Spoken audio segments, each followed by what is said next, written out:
ప్రియులారా, ప్రభువైన యేసుక్రీస్తు నామమున మీకు శుభములు. TWT తెలుగు జీవజలం కార్యక్రమానికి మిమ్మును ప్రేమపూర్వకంగా ఆహ్వానిస్తున్నాము. రండి, పరిశుద్ధ దేవుని వాక్యాన్ని కలిసి నేర్చుకుందాం.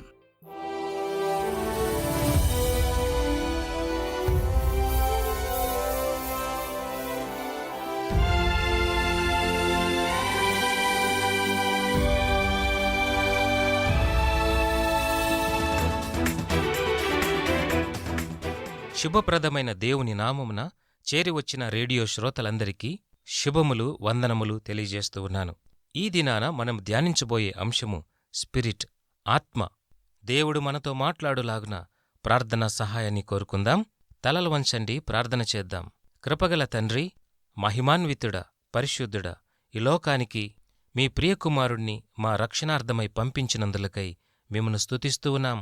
ఆత్మ అన్నటువంటి అంశం మీద మీరు మాతో తేటగా అర్థమయ్యే రీతిగా నేర్పించమని, ఆత్మీయంగా బలపరచమని, వాక్యంలో ఉన్న సత్యాన్ని తెలుసుకునే జ్ఞానమును దయచేయమని మీ ప్రియకుమారుడైన యేసుక్రీస్తు నామమున ప్రార్థిస్తున్నాము పరలోకపు తండ్రి, ఆమెన్. గమనించండి, ఈ లోకంలో 2 రాజ్యాలు ఉన్నాయి. భూలోక రాజ్యము అనేది ఒకటి, రెండవది దేవుని రాజ్యము. నిత్య నరకాగ్నికి వెళ్లవలసినటువంటి సాతాను ఈ భూమి మీద ఇంకా మనుగడలో ఉన్నాడని మనం అర్థం చేసుకోవాలి. దేవుని యొక్క తీర్పు దినాన మృతులైన వారు లేచినప్పుడు ఆ తీర్పు దినాన ఖచ్చితంగా ఈ సాతానును దేవుడు పాతాళంలో బంధించబోతూ ఉన్నాడు. అప్పుడు ఈ దుష్టుడైన సాతాను నిత్య నరకములో నిత్యము బంధించబడతాడు. గమనించండి, దేవుణ్ణి నమ్మనటువంటి వారందరూ కూడా నిత్య నరకాగ్నిలో ఈ దుష్టుడైన సాతానునితో పాటు కలిసి ఉండబోతున్నారు. దేవుని బిడ్డలకు ఒక ప్రత్యేకమైన ప్రణాళిక ఉన్నది. అదే ఆయనతో కలిసి ఉండుట. ఈ భూమి మీద దేవునితో కలిసి ఉండుట అన్నది పరిశుద్ధమైన సంఘముతో కలిసి ఉండుట, లేదా సంఘముగా ఉండుట. సంఘము అంటే దేవునితో కూడా ఒక ఆత్మీయ సంబంధం కలిగి ఉండుట. ప్రాముఖ్యంగా దేవుని వాక్యాన్ని వినటము, చదవటము, ధ్యానించటము, అతి ప్రాముఖ్యంగా ప్రభురాత్రి భోజనం, ఇలాంటి ఆత్మీయమైన విషయాలు కలిగి ఉండటం. నీ హృదయాంతరంగములో ఆయననే నీ సొంత రక్షకునిగా నువ్వు ఎరగాలి. నీవు రక్షణ పొందిన దినాన పరలోక రాజ్యములో ఒక సభ్యత్వాన్ని పొందుకుంటావు. దానినే పరలోక రాజ్య సంబంధమైన సభ్యత్వము అని పిలుస్తాం. గమనించండి, ఈ భూమి మీద ఉన్న కొన్ని సంఘాలు వారికి వారే ఇదే పరలోక రాజ్యముగా ప్రకటించుకుంటూ ఉంటాయి. కాని వాస్తవానికి ప్రభువైన యేసుక్రీస్తుని సొంత రక్షకునిగా అంగీకరించిన వారందరికీ కూడా ఆహ్వానం ఇవ్వబడింది. ఇదే దేవుని రాజ్యం అంటే. ఈ భూసంబంధమైన రాజ్యంలో అనేకమైన ఉద్దేశాలు, ప్రణాళికలు కలిగి ఉంటారు. కొన్ని పద్ధతులు ప్రతికూలంగానూ మరికొన్ని అనుకూలంగానూ ఉంటాయి. ప్రపంచంలో అనేకమైన విషయాలు జరుగుతూ ఉండుట మనం చూస్తూ ఉన్నాం. మనము టెర్రరిజము, నక్సలిజము ఇలాంటి అనేకమైన సాంఘిక విద్రోహ శక్తులను చూస్తూ ఉంటాం. మనం ఈ లోకంలో ఉన్నాం కాబట్టే ఇవన్నీ చూడవలసి వస్తున్నది. అంతేకాదు, మన వ్యక్తిగత జీవితంలో కూడా విభేదాలను ఎదుర్కోవలసి వస్తూ ఉంటుంది.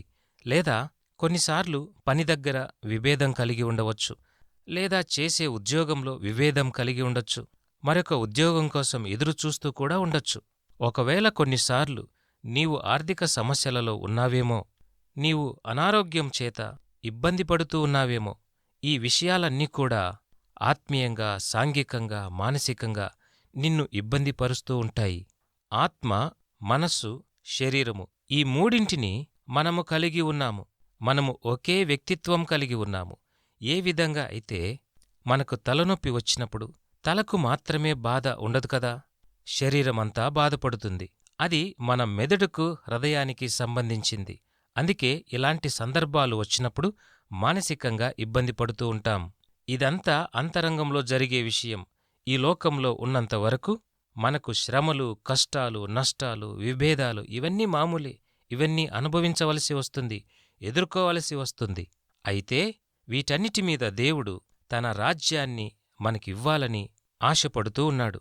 పరిశుద్ధ గ్రంథములోని రాజుల 2వ గ్రంథము 6వ అధ్యాయములో ఈ లోకం గురించి కొద్దిగా వివరించబడింది. అనేక శత్రు రాజులు ఇశ్రాయేలు ప్రజలను ముట్టడించినప్పుడు యెహోషువ అయినటువంటి ఒక నాయకుడు శత్రువులను జయించటానికి ఒక సమయాన యుద్ధం చేయవలసి వచ్చింది. ఇశ్రాయేలీయుల తరపున వేగుల వారిని కానాను దేశంలోనికి పంపించినప్పుడు కానాను దేశంలో ఉన్నటువంటి శత్రువులను చూచి వాళ్లను గెలవలేమని వేగులవారు భయముతో తిరిగి వెనక్కి వచ్చారు. ఇశ్రాయేలు ప్రజల మీదికి అనేకమైన శత్రువు రాజ్యాలు లేచాయి.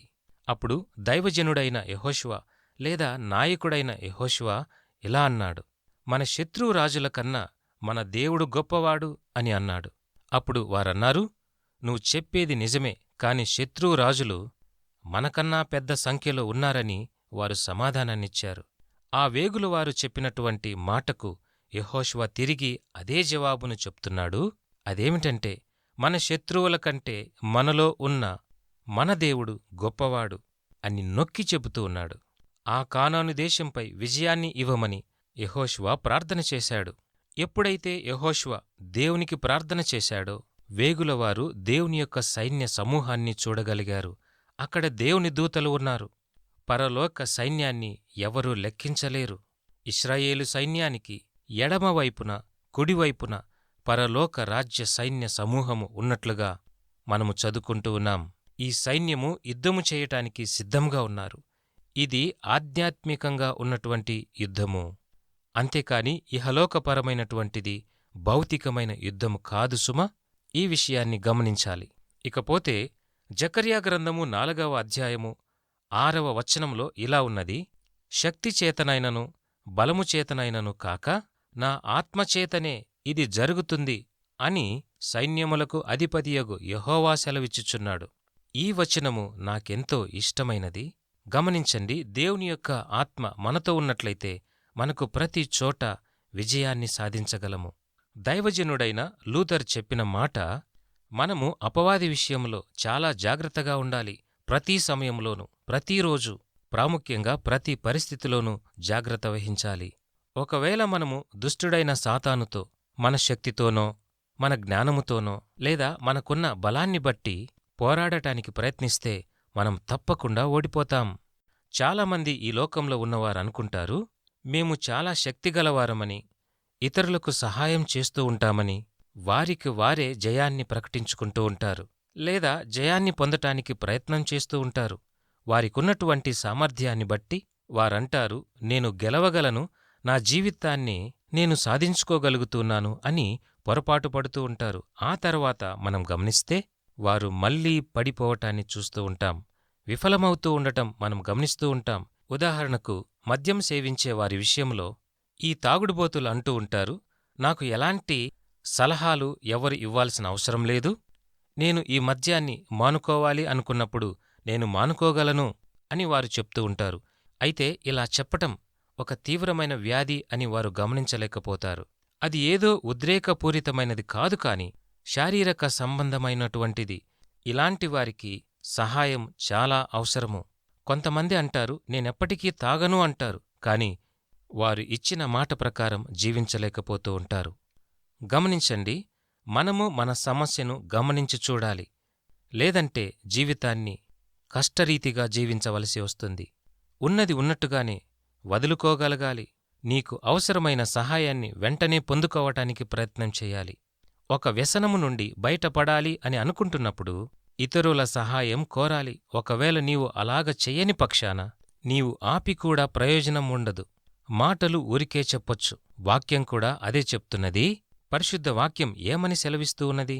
ప్రభువా ప్రభువా ప్రభువా అని నన్ను పిలుచువాడు పరలోక రాజ్యంలో ప్రవేశింపడు, కాని పరలోకమందున్న నా తండ్రి చిత్త ప్రకారము చేయువాడే ప్రవేశించును. ఇక్కడ గమనించవలసినటువంటి విషయం ఏమిటంటే, నీవు నిజంగా మారాలి అని అనుకున్నప్పుడు నీవు తప్పకుండా ఒక సహాయాన్ని కోరుకోవాలి. అంతేకాదు, ఆ సహాయము ఆత్మీయమైనదిగా ఉండాలి. శరీర సంబంధమైనటువంటి ఈ సమస్యను పోగొట్టుకోవటానికి ఆత్మీయమైన సహాయాన్ని మనం తప్పకుండా తీసుకోవాలి. అనుదిన జీవితంలో ఎప్పుడు 2 రాజ్యాలను చూస్తూ ఉంటావు. భూసంబంధమైన రాజ్యంలో సాతాను ప్రభావం ఉన్నది. ఈ లోకంలో జీవించటం అన్నది ఒక విధంగా సమస్యగా ఉంటుంది. మరొక రీతిగా సమస్య నుండి బయటపడటమే. ఒకవేళ నీవు నాకు ఏ సమస్య లేదు, నేను బాగానే ఉన్నాను అని అనొచ్చు. ఒక వారం రోజులు ఆగిచూడు, ఒక క్రొత్త సమస్య నీ జీవితంలో మొదలవుతుంది. అదే జీవితమంటే. ఎక్కువ అతిశయపడవద్దు. పేతురు రాసిన మొదటి పత్రికలో సెలవిచ్చిన రీతిగా నీ ఒక్కనికే ఈ సమస్యలు ఎదురయ్యాయి లేదా అవుతున్నాయి అని నువ్వు అనుకుంటున్నావా? అలాగా అనకూడదు. సాతానుడు నీకు ఒక ఆలోచన కలుగు చేస్తాడు. అదేంటంటే సమస్యలు నీకే వచ్చాయి అని, నీకు ఎవరూ సహాయం చెయ్యరు అని నీలో ఒక విభ్రాంతిని కలుగు చేస్తాడు. గమనించాలి, ప్రతి ఒక్కరికి కావలసినన్ని సమస్యలు ఉన్నాయి. వాస్తవం ఏమిటంటే ప్రతి మనిషికి సమస్యలు సర్వసాధారణం. ప్రతి మనుష్యుడు శ్రమపడి ఇబ్బందులు పడుతూ వారి జీవితంలో ఎన్నో పోగొట్టుకున్నవారు కూడా ఉన్నారు. ఈ భూలోక జీవితం అంటేనే పోగొట్టుకోవటము, కష్టమో నష్టమో ఇదే ఈ భూలోక రాజ్యమంటే. అయితే దేవుని యొక్క రాజ్యం నీకోసం సిద్ధపరచబడి ఉన్నదని నీవు ఈ క్షణాన గమనించాలి. సార్వత్రిక సంఘంలో నీవు ఎప్పుడైతే ఉండగలుగుతావో అప్పుడు నీకు సంతోషం, సమాధానం ఇవన్నీ దేవునిలో నీకు లభిస్తాయి. నీ జీవితాన్ని దేవుని చేతిలో ఉంచాలి. నీవు రక్షణ పొంది ఆయనకు అప్పగించబడినప్పుడు ఆయన సంఘంలో ఒక సభ్యునిగా చేర్చబడతావు.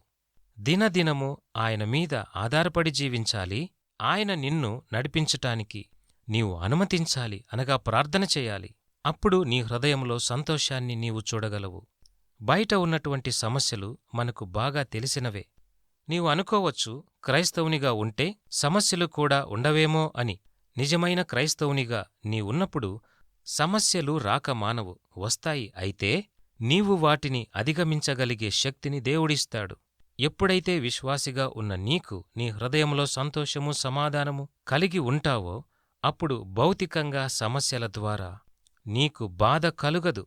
ఒక ప్రత్యేకమైన బలాన్ని లేదా ఆత్మీయ బలాన్ని నీవు కలిగి ఉంటావు.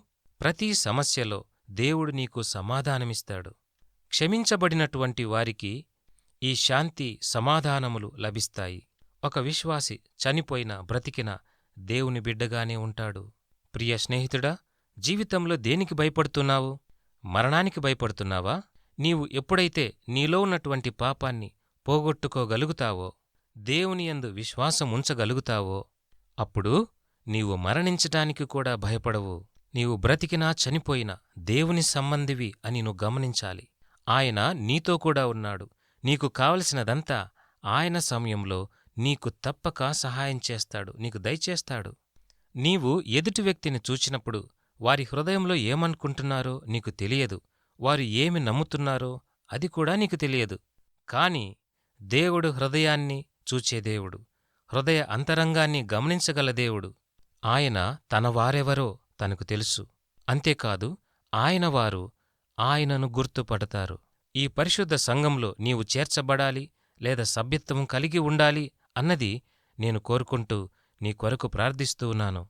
నీవు కూడా నీ ఆత్మను క్షేమకరంగా దేవునితో కలిసి జీవించాలి అని ఆశపడుతూ ఉన్నావా? అయితే నీవు పాపక్షమాపణ పొందాలి, దేవుని నమ్మాలి, దేవుని యొద్దకు రావాలి, ప్రతి దినము ప్రార్థన చేయాలి, వాక్యం చదువుకోవాలి, చెడు ఆలోచనలు మానుకోవాలి, చెడు సహవాసానికి దూరమవ్వాలి. ఎందుకనగా మన దేవుడు పరిశుద్ధుడు. ఆయన పరిశుద్ధులతో సహవాసం చేస్తాడు. ప్రియమైన రేడియో శ్రోతలు, మీ ఆత్మను క్షేమంగా ఉంచాలి లేదు అన్నది మీరు తీసుకున్నటువంటి నిర్ణయాన్ని బట్టి ఆధారపడి ఉన్నది. పరిశుద్ధ దేవుడు మిమ్మును రక్షించుకొని కాపాడి ఆశీర్వదించునుగాక. ఆమెన్.